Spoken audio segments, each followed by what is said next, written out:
이사야서 60장 21절에서 22절까지입니다. 이사야서 60장 21절과 22절 우리 한 목소리로 같이 읽겠습니다. 같이 읽습니다. 시작. 내 백성이 다 의롭게 되어 영원히 땅을 차지하리니 그들은 내가 심은 가지요 내가 손으로 만든 것으로서 나의 영광을 나타낼 것인즉 그 작은 자가 1000명을 이루겠고 그 약한 자가 강국을 이룰 것이라. 때가 되면 나 여호와가 속히 이루리라. 아멘. 오늘은 큰 승리의 기본 원리란 제목으로 함께 하나님의 말씀 나누겠습니다. 저는 개인적으로 오늘 말씀을 읽을 때마다 가슴이 설레고 두근거립니다. 그 두근거림을 주체할 수 없을 정도가 돼요. 왜냐하면 그것은 교회를 개척을 해서 부흥한 그 경험을 해본 사람만 압니다.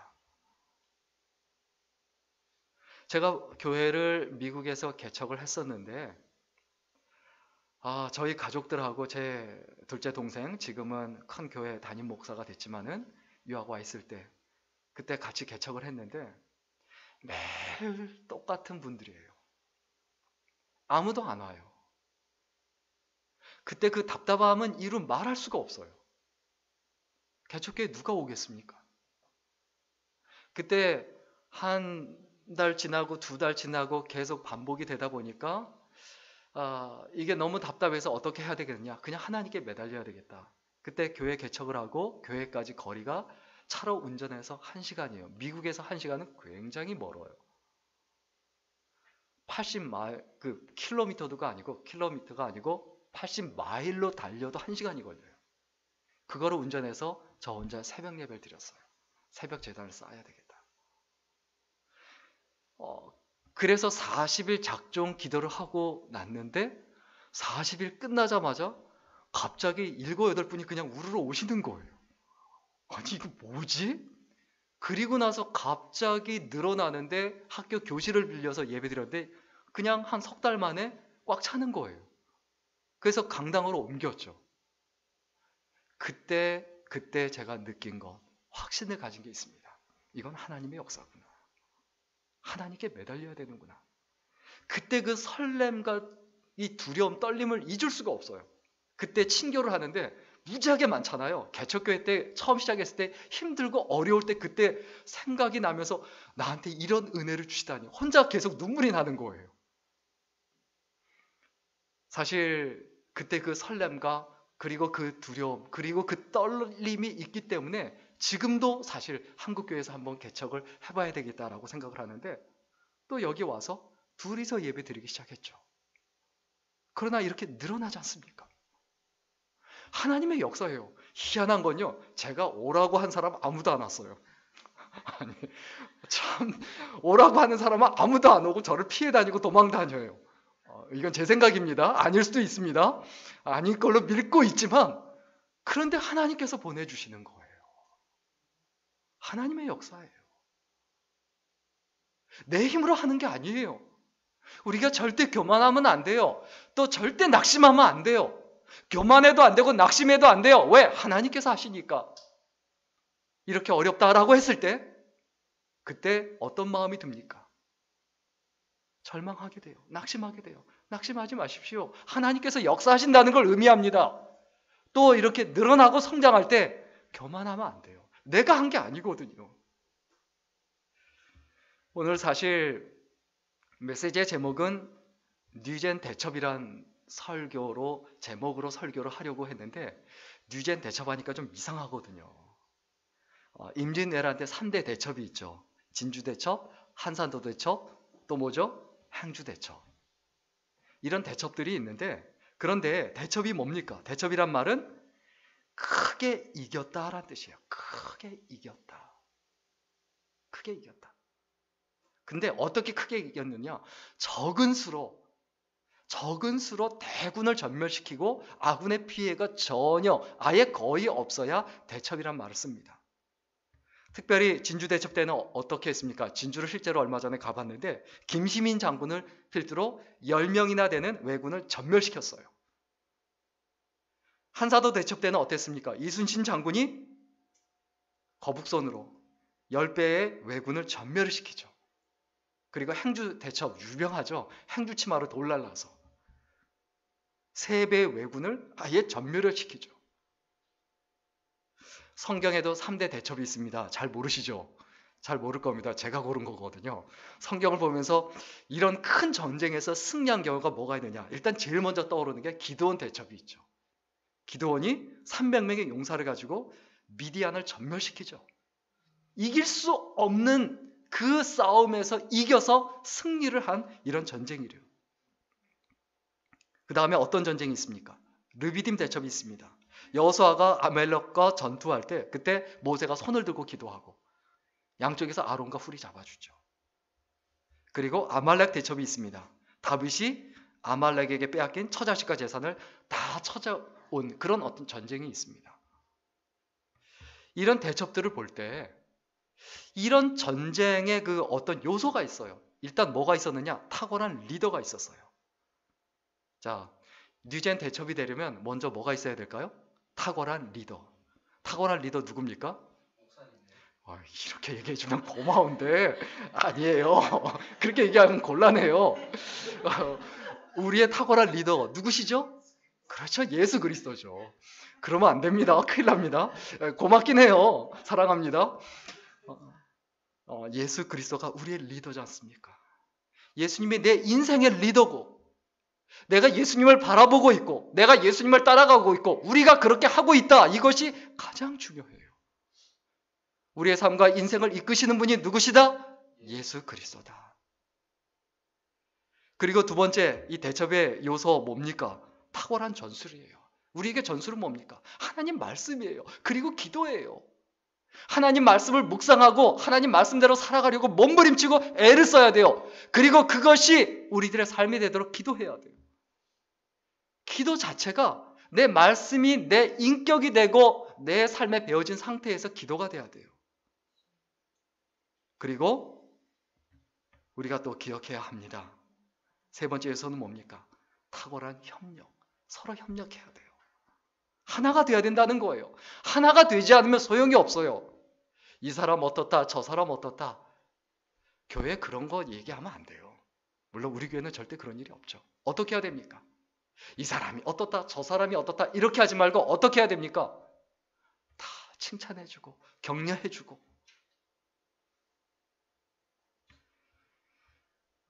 우리 교회의 그 사역을 뉴젠 사역이라고 이렇게 편의상 부릅니다. 우리 뉴젠 사역의 핵심이 있습니다. 하나는 뭐냐면 신앙이 집단화가 되어 있는 한국 교회에 고질적인 문제가 있어요.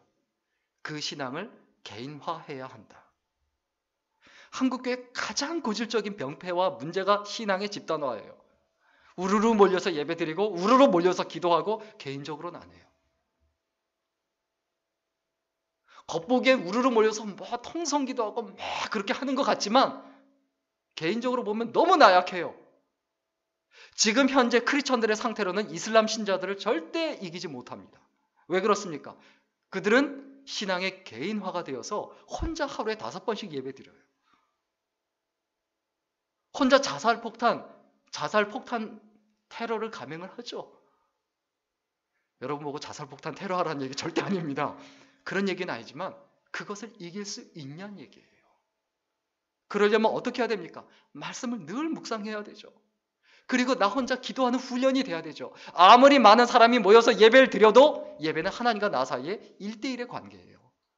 내가 혼자 하나님 앞에 예배자로 서야 돼요. 그리고 예배자로 매일매일 날마다 순간순간 하루도 빼놓지 않고 순간 빼놓지 않고 예배자로 살아가야 돼요. 이것이 중요한데 그것을 놓치고 그냥 주일날 가서 우르르 모여서 예배드리고 그걸로 끝. 내가 신앙생활 다 했다. 한동안 큐티가 유행을 했습니다. 그런데 요즘 잘 안 하잖아요.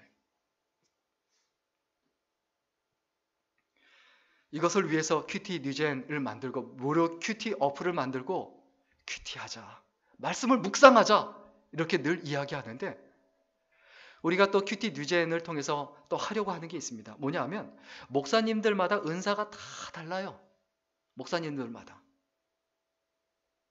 설교를 아주 잘하는 목사님이 있습니다. 설교 준비를 아주 시사님들이 있어요. 그 은사예요. 그런데 대부분의 목사님들은 그렇지가 않아요. 최소한 담임 목회를 하려면 한 주에 새벽 예배까지 한 10번 이상의 설교 준비를 해야 되거든요. 그것만 해도 버거워요. 그래서 준비가 안 되니까 어떻게 합니까? 표절을 하죠. 남의 설교 베끼죠. 근데 솔직히 능력이 안 되는데 하라 억지로 강요하고, 그리고 어떻습니까? 요즘에 성도님들이 귀가 커져갖고요. 귀가 높아져서 어떻습니까? 설교가 좋아야 돼요. 새벽 예배까지 좋아야 돼. 안 그러면 못 견뎌요. 우리 교회 목사님 말씀이 안 좋아. 메시지가 안 좋아. 그럼 자기가 하든가. 그 은사가 있거든요. 사실 저 같은 경우는 잘난 척이지만 설교 준비를 좀 쉽게 하는 편이에요. 그냥 은사는 있는 것 같아요. 근데 약점이 뭔지 아세요? 그런 분들의 약점, 신방이 약해요. 신방을 잘 못해. 그럼에도 불구하고 저는 하려고 죽어라고 애를 쓰지만 우리가 살아가는 인생에서 다 잘하는 게 있고 못하는 게 있습니다. 그러니까 새벽에 같이 큐티하면서 같은 것을 나누고 그냥 설교 준비하는 것보다는 목양하는데, 목회하는데, 신방하는데 목사님들이 집중하도록 돕자. 이게 큐티 뉴젠을 만든 목표거든요.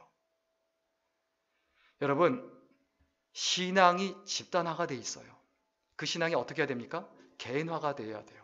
개인화가 된다는 얘기는 뭡니까? 하나님의 말씀이 완전히 내 삶에 배어져서 내가 그 말씀대로 살아내는 거예요. 이것을 말씀의 성육신이라고 하죠. 말씀이 곧 육신이 되어 우리 가운데 거했다라고 합니다. 예수님이 말씀으로 계시다가 그 말씀이 요한복음에 보면 우리 가운데 거했다라고 해요. 마찬가지입니다. 우리도 예수님처럼 하나님 말씀을 읽고 말씀대로 살아내면 어떻게 되는 거죠? 나도 예수님처럼, 우리들도 예수님처럼 말씀의 그 성육신을 이뤄내는 거죠.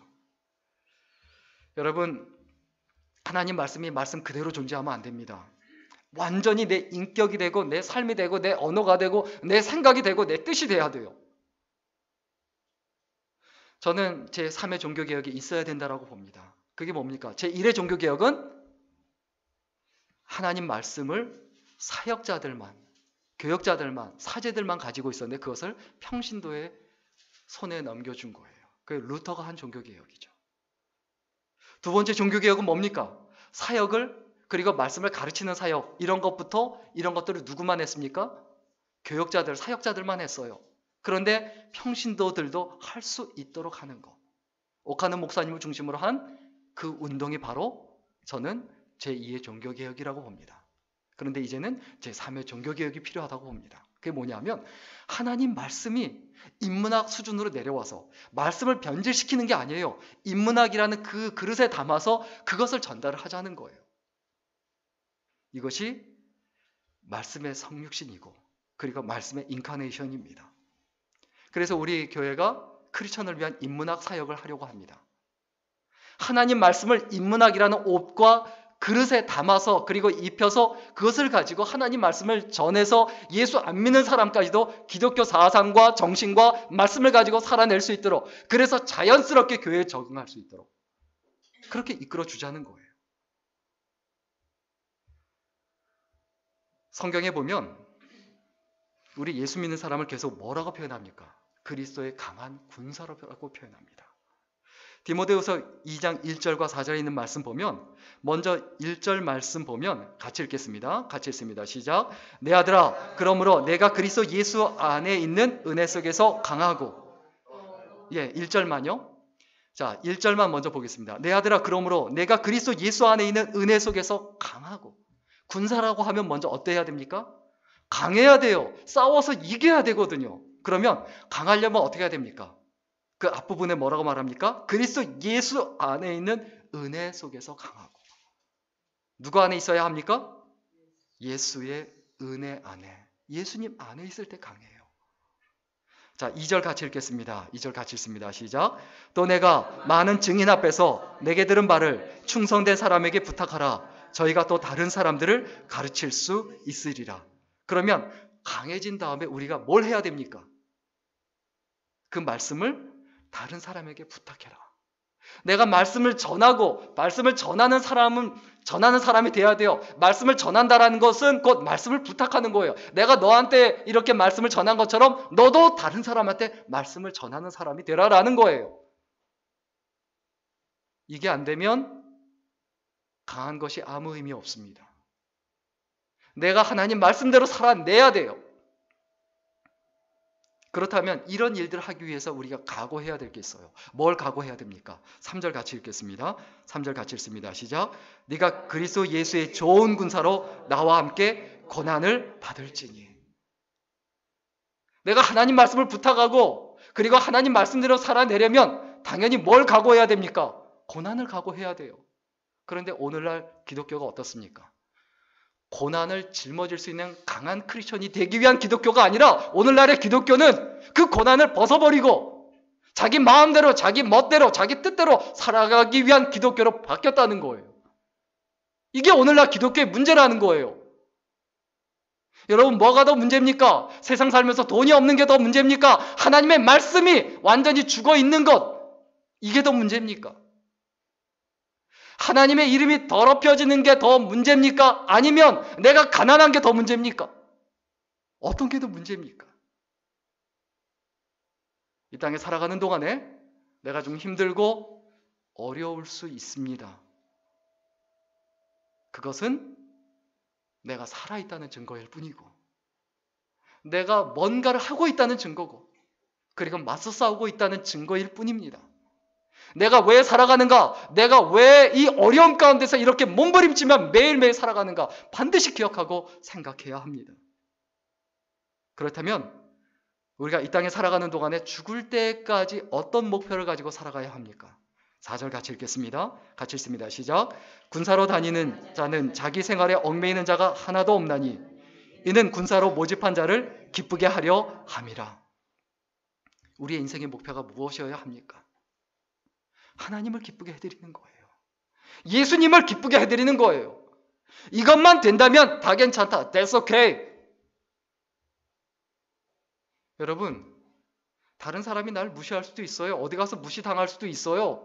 That's okay. 하나님께만 영광 돌려드릴 수 있다면 나는 상관이 없다.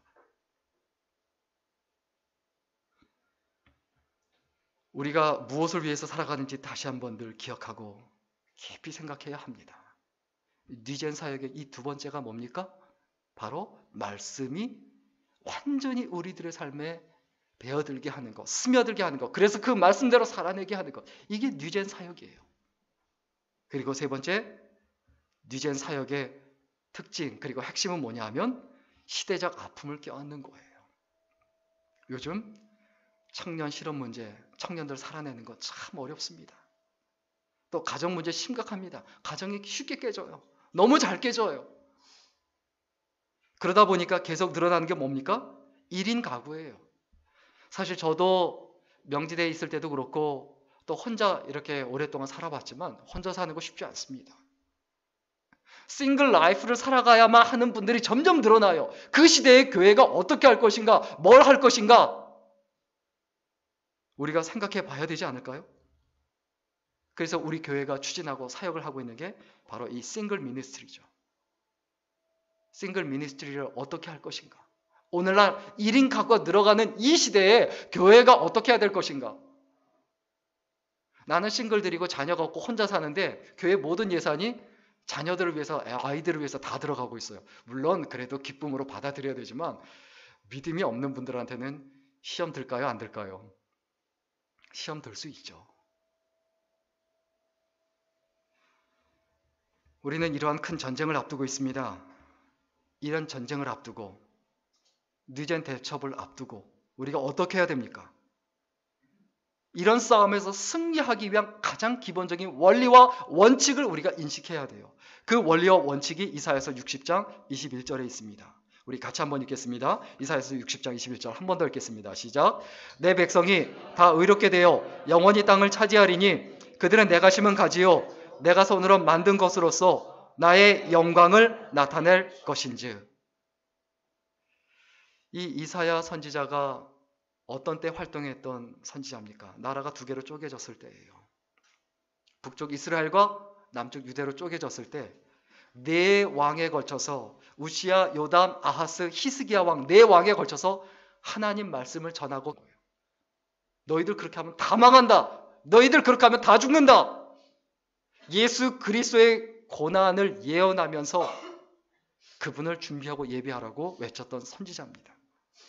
그런데 오늘 성경 본문에 내 백성이 다 의롭게 돼요. 여러분, 큰 승리를 가지려면, 하나님께서 복을 주시는 큰 승리를 하려면 첫 번째 우리의 마음속에 새겨야 될 첫 번째 요건이 뭡니까? 의로워야 돼요. 내 백성이 다 의롭게 되어 영원히 땅을 차지하리니. 여러분, 의로우세요? 오르냐고요? 무엇에든지 참되며 무엇에든지 오르며 무엇에든지 기릴 만하며 무엇에든지 칭찬할 만하냐? 사무엘상 17장 45절에 있는 말씀 우리 같이 읽겠습니다. 사무엘상 17장 45절입니다. 시작. 다윗이 블레셋 사람에게 이르되 너는 칼과 단창으로 내게 나오거니와 나는 만군의 여호와의 이름 곧 네가 모욕하는 이스라엘 군대의 하나님의 이름으로 내게 나아가노라. 다윗이 골리앗 앞에 서서 싸울 때, 그리고 싸우려고 할 때 뭐라고 말합니까?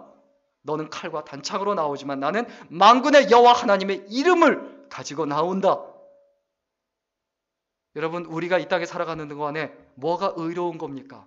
하나님의 이름을 위하여, 하나님의 영광을 위하여 모든 것을 결정하고 모든 순간순간 살아가야 돼요. 무엇을 위해서요? 하나님의 이름을 위해서.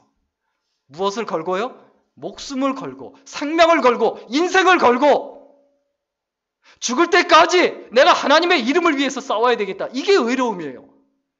의로우세요? 사람이 실수할 수 있어요. 잘못할 수 있어요. 착각할 수도 있어요. 그런데 그걸 얘기하는 게 아니에요. 무엇을 위해서 싸우고 있느냐? 만군의 여호와 하나님의 이름을 위해서 싸워야 되죠. 의롭다라는 것을 다른 말로 얘기하면 인격이 돼 있다는 거예요. 인격이 뭡니까? 무조건 잘한다, 좋다 이러는 게 인격입니까? 사람이 의로워야 돼요. 옳고 그름을 명확하게 구분하고 옳게 그리고 바르게 살아가야 그것이 인격이 되어 있는 기본적인 사람이에요. 한동대가 굉장히 컸죠. 그 한동대가 그렇게 커진 이유를 뭐라고 얘기하냐면, 학교가 굉장히 어려울 때, 교수들을 뽑을 때 대청도 신부님한테 찾아가서 조언을 구했는데 그렇게 얘기하더랍니다. 신앙은 비록 초보라도 인격이 되어 있는 교수님을 뽑으십시오. 어차피 신앙은 자라나지만 인격이 안 되어 있는 분 안 바뀝니다. 그 말을 명심을 하고 인격이 되어 있는 교수님들을 뽑았다는 거예요. 사도행전 6장 3절에 있는 말씀 같이 보겠습니다. 같이 읽겠습니다. 시작. 형제들아, 너희 가운데서 성령과 지혜가 충만하여 칭찬받는 사람 7을 택하라. 우리가 이 일을 그들에게 맡기고. 성령과 지혜가 충만하여 어떤 사람? 칭찬받는 사람. 성령이 충만하다는 건 뭡니까? 하나님 말씀을 철저히 붙잡고 살아가는 거예요. 그리고 지혜는 뭡니까? 그 말씀대로 살아낼 수 있는 거예요. 그래서 어떻게 되는 사람? 칭찬받는 사람. 여러분, 예수 믿는 사람이 어딜 가나 칭찬받아야 돼요. 존경받아야 돼요. 우리가 칭찬받고 존경받지 못하면 하나님 말씀이 무시당하게 돼 있어요. 기독교가 무시당하게 돼 있어요. 여러분이 세상에 살면서 하나님 말씀대로 살아내려고 몸부림치지 않으면 교회가 욕을 먹습니다. 기독교가 욕을 먹습니다. 여러분, 인격이 뭡니까? 옳아야 되고 바른 거예요. 칭찬받는 게 기본이에요. 고집 부리는 게 인격이 아니에요. 고집 부리는 건 의로움이 아니에요. 공감하지 않는, 다른 사람이 공감해 주지 않는 자기 주장은 그냥 독선에 불과합니다. 내 인격에 하나님의 말씀을 담아서 살아가십시오. 내 됨됨이, 그럴 때 복음이 온전히 전해집니다. 시대의 흐름이 계속 바뀌고 있습니다. 계속 바뀌고 있어요. 그래서 전에는 그냥 일단 사는 것 자체가 문제였지만 지금은 well-being, well-dying, 잘 죽는 거, 이런 어떤 well-being 시대, well-dying 시대 이렇게 되어지는데, 한국이 참 어려웠을 때 어떤 시대였습니까? 양의 시대였어요. 식당에 가더라도 일단 뭐만 받습니까? 많이 줘야죠. 그래서 누구 집에 놀러 가더라도 어른들 인사가 뭡니까? 밥 차리면 무조건 많이 먹어라. 지금 욕입니다. 많이 먹고 고혈압 걸리고 콜레스테롤 걸려서 죽어라. 뭐 그 얘기나 마찬가지거든요. 요즘은 맛있게 먹어라. 그쵸? 맛있게. 그게 인사가 바뀌는 거죠. 그래서 어떤 시대로 바뀝니까? 양의 시대에서 질의 시대로 바뀌는 거죠. 그러면 질의 시대가 또 지나갔어요. 지금은 어떤 시대로 바뀌었을까요? 격의 시대예요. 격. 이 품격이 있어야 돼요. 격 중에 최고 격은 인격이죠. 좀 예수 믿는 사람이 좀 뭔가 고상해야 돼요. 예수 그리스도를 아는 어떤 지식? 고상한 지식. 제가 미국에서 이렇게 처음 갔을 때 그 유스그룹 중고등부죠. 한국으로 얘기하면 유스그룹을 맡았는데 그때 늘 봉사하고 충성하던 권사님이 계셨어요. 권사님인데 그렇게 나이가 많은 권사님은 아닌데 그 권사님이 매일 새벽 기도도 빠지지 않고 늘 필요한 거 없냐고 물어보고 그리고 늘 도와주려고 하고 참 존경스러운 분이었어요. 근데 그분에 대해서 굉장히 깜짝 놀란 게 있어요. 한글을 모르신대요. 학교를 다니지를 못했대요. 한글을 모르세요. 그래서 어떻게 하냐? 성경을 다 외운대요. 그것도 복이야. 한글을 모르니까 그냥 성경을 다 외운대요. 그냥. 저 같으면 우리들 같으면 차라리 한글을 배울 텐데 그냥 그분 하면 다 알아요. 말씀을. 그러니까 그분 앞에서 설교를 함부로 못해요. 다 하니까. 근데 살아가는 모습을 보면 그리고 말하는 거 보면 그렇게 공부를 안 하고 학교를 안 다닌 분인데 격이 느껴져요. 격. 품격이 느껴져요. 위험이 느껴지고. 우리들의 삶에서 무엇을 기억해야 합니까? 의로워져야 합니다. 의로워진다는 건 뭘 의미합니까? 내가 인격이 되어 있다는 거예요. 왜? 하나님 말씀을 내가 새기면 격이 높아져요. 하나님 말씀을 공부하고 들으면 들을수록 어떻게 양만 늘어납니까? 옆으로 계속 살만 찌고요? 아니지 않습니까? 우리의 삶에서 무엇을 위해서 살아가야 되는지 반드시 기억을 해야 되죠. 그 다음에 또한 오늘 본문에 보면 큰 승리에서 이기기 위한 기본 조건은 뭐라고 얘기합니까? 소명의식입니다. 우리가 소명의식인데 그들은 내가 심은 가지요 내가 손으로 만든 것으로서. 그들은 심은 가지요. 누가요? 내가. 그들은 하나님께서 심었다. 하나님께서 나를 이 땅에, 하나님께서 나를 이 교회에, 하나님께서 나를 이 시대에 심어 놓으셨다. 이것을 믿으시기를 주의 이름으로 간절히 축원합니다. 하나님께서 나를 여기에 왜 심어주셨습니까? 한국 사람으로 왜 여기 심어주셨습니까? 한국 땅에 이 시대에 심어주신 이유는 책임지라는 거예요. 그냥 쾌락을 위하여, 재미를 위하여, 즐거움을 위하여 살아가지 말고 그 교회를 책임져라. 네 가정을 책임져라. 네가 한국 사람이니까 한국 사람을 책임져라. 그 지역을 책임져라. 그 시대를 책임져라. 그래서 심어 놓으신 거예요. 이런 소명의식이 있어야 합니다. 우리가 이렇게 갚을 길이 없는 두 가지 은혜가 있어요. 하나는 뭐냐 하면 존재의 은혜예요. 내가 존재하게 된 거예요. 내가 사는 것이 아무리 힘들어도요. 존재하지 않았던 것보다 그래도 존재해보는 게 나아요. 심지어 내가 이 땅에 태어나서 루게릭병에 걸려서 그렇게 비참하게 처참하게 살아간다 할지라도 그래도 존재하지 않았던 것보다는 나아요. 세상이 이런 곳이구나. 그래도 느껴보고 그 가운데서 희노애락을 다 경험해보거든요. 우리는 하나님께 어떤 은혜를 입었습니까? 존재의 은혜, 생명의 은혜예요.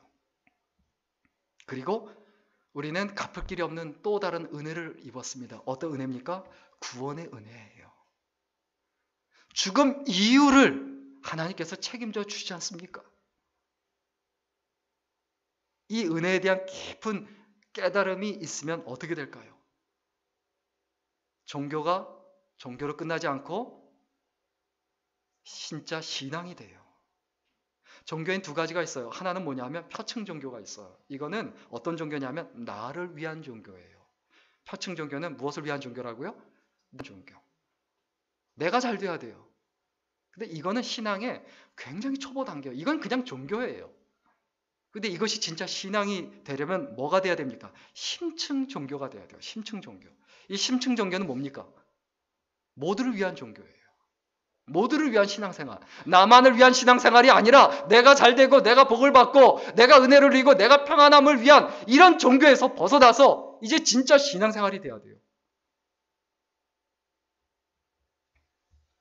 그리고 큰 승리, 큰 전쟁에서 이기기 위한, 큰 승리를 하기 위한 그 세 번째 조건이 뭡니까? 하나님의 영광입니다. 오늘 성경 본문 21절에 뭐라고 되어 있습니까?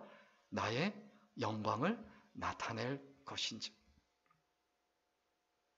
고린도전서 10장 31절에 뭐라고 되어 있습니까? 너희가 먹든지 마시든지 무엇을 하든지 다 하나님의 영광을 위하여 하라. 소요리 문답 제1번에 뭐라고 되어 있습니까? 사람의 제일 되는 목적이 뭐라고 되어 있습니까? 하나님을 영화롭게 하고 그 하나님을 영원토록 즐거워하는 것. 하나님을 영화롭게 하고, 다시 말하면 하나님의 영화로움을 받아서 내가 반사하는 거예요. 내가 깨끗해야죠. 그리고 어떻게 하는 것이요? 하나님을 즐거워하는 것, 하나님을 기뻐하는 것. 이게 돼야 되죠. 카오스 이론이 있습니다. 그 나비 효과라고 하죠. 이게 뭐냐면 중국 북경에서 나비가 날개짓을 하면 그게 점점 커져서 미국에 가서는 태풍이 된다는 거예요. 말이 되냐? 근데 그게 하나님의 역사예요. 이 카오스라는 말의 그 스펠링이 CHAOS예요. 그런데 이 카오스가 제대로 되어 있지 않으면 원래 영어로 그냥 읽으면 케이아스가 돼요. 혼란이 돼요. 혼돈이 돼요. 내 삶에 하나님께서 강력하게 역사하시면 내 삶은 카오스가 되겠지만 내 삶에 하나님께서 역사하시지 않으면 뭐가 된다? 케이아스, 혼란과 혼돈이 된다. 내가 하나님의 영광을 위하여 살아가려고 목숨 걸고 애를 쓰면 내 삶은 카오스 이론이 내 삶에 적용이 되죠. 그러나 하나님의 영광을 위해서 살아간다는 것을 놓치면 내 삶 자체가 혼란이 되고 혼돈이 돼요. 많은 사람한테, 세상 사람들한테 혼돈을 줘요. 저 사람 교회 다니는데, 저 사람 예수 믿는 사람인데 왜 저러지? 왜 저렇게 살아가지? 이런 말을 우리가 들으면 안 되죠. 오늘 말씀 정리하고 마치겠습니다. 요즘 삶이 어떤지 한번 생각해 봤으면 좋겠습니다. 답답할 수도 있고 괴로울 수도 있고 그리고 힘들 수도 있습니다. 그러나 우리의 마음속에 있는 이 자세와 태도를 잊어버리지 말아야 합니다. 하나님의 역사는 우리의 절망 가운데서 나타납니다. 내가 절망하고 내가 낭망했다. 내가 할 게 없다. 무엇을 의미합니까? 하나님이 역사하신다는 것을 의미해요. 따라서 어떻게 해야 됩니까? 그냥 마음껏 절망하세요. 심지어 낙심도 하세요. 그러나 하나님의 시작이 될 수 있도록 하나님께 맡기고 매달려야 돼요. 기도하는 인생이 되어야 합니다. 하나님을 철저히 바라봐야 합니다. 그리고 그 다음에 모두가 하나님을 바라본 다음에 해야 될 건 뭡니까? 기다려야 돼요. 기다려야 돼요. 기다리는 거 참 힘듭니다. 정말 속탑니다. 애탑니다. 그러나 기다려야 돼요. 오늘 보면 22절 같이 읽겠습니다. 오늘 보면 22절입니다. 같이 읽겠습니다. 시작. 그 작은 자가 1000명을 이루겠고 그 약한 자가 강국을 이룰 것이라. 때가 되면 나 여호와가 속히 이루리라. 뭐가 되면? 때가 되면. 그 얘기 뭡니까? 기다려라. 하나님을 바라보고 하나님께 매달리고 하나님을 의지하면서 어떻게 해라? 기다려라. 조급해하지 말고 하나님의 때, 그 때가 되면 반드시 하나님께서 역사하십니다. 내가 결혼할 때를 기다립니다. 그런데 왜 기다려야 됩니까? 나를 위하여 내 남편, 내 아내를 하나님께서 준비하고 예비하실 시간이 필요해요. 또 나도 마찬가지예요. 한 남자의 아내로서, 한 여자의 남편으로서 내가 준비가 돼야 되고 상대방도 준비가 돼요. 준비가 돼야 돼요. 거기에 포커스를 맞추면 돼요. 때가 되면 어떻게 하신다? 속히 이루리라. 우리는 기다림의 은혜를 늘 누려야 합니다. 하나님께서 우리를 채찍으로 정신 차리게 하고 시간으로 길들이세요. 무엇으로 정신 차리게 하신다고요? 채찍으로. 그쪽으로 가면 안 된다. 그렇게 하면 안 된다. 그 다음에 우리를 길들이세요. 어떻게 해요? 시간으로. 오래 기다리게 해서. 정신 차렸다고 다 되는 게 아니에요. 그 다음부터 끝도 없는 기다림이 계속 반복이 돼요. 기다림이 없이 이룰 수 있는 것은 아무것도 없어요. 우리의 기다림은 하나님의 은혜입니다. 우리의 기다림은 하나님의 갈망입니다. 우리의 기다림은 하나님의 역사고 우리의 기다림은 하나님의 소망이에요. 나 혼자서 하나님과 뚝 떨어져서 그냥 기다리고 있는 게 아니란 말이에요. 누구에게나 힘든 시기가 있습니다. 이때 고마운 은인을 만납니다. 이때 깊은 깨달음을 주는 스승을 만납니다. 그리고 이때 평생 함께할 친구를 만나요. 언제요? 내가 어려울 때, 힘들 때. 그리고 가장 중요한 것, 이때 무엇을 만났냐? 더 단단한 나를 만납니다. 더 강해진 나, 그리스도의 군사가 된 나, 하나님과 동행하는 하나님의 군사가 된 나를 언제 만날 수 있냐? 평안할 때가 아니에요. 기쁠 때가 아니에요. 재미있을 때가 아니에요. 어떤 때라고요? 힘들 때, 어려울 때, 낙심됐을 때, 절망할 때. 그리고 이 어려운 때 무엇을 만나냐? 내가 더 이상 거부할 수 없는, 정말 감당할 수 없는 하나님의 강력한 은혜를 만납니다. 이 땅에 살아가는 동안에 우리는 어떤 자로 살아가야 합니까? 그리스도의 강한 군사로 살아가야 합니다. 그것은 내가 전쟁을 해야 된다는 것을 의미합니다. 그 전쟁에서 큰 승리를 거두기 위해서 하나님의 은혜, 그 한없는 은혜를 만나고 그 은혜를 누리는 귀한 인생, 그리고 소중한 인생이 될 수 있기를 주의 이름으로 간절히 축원합니다. 기도하겠습니다.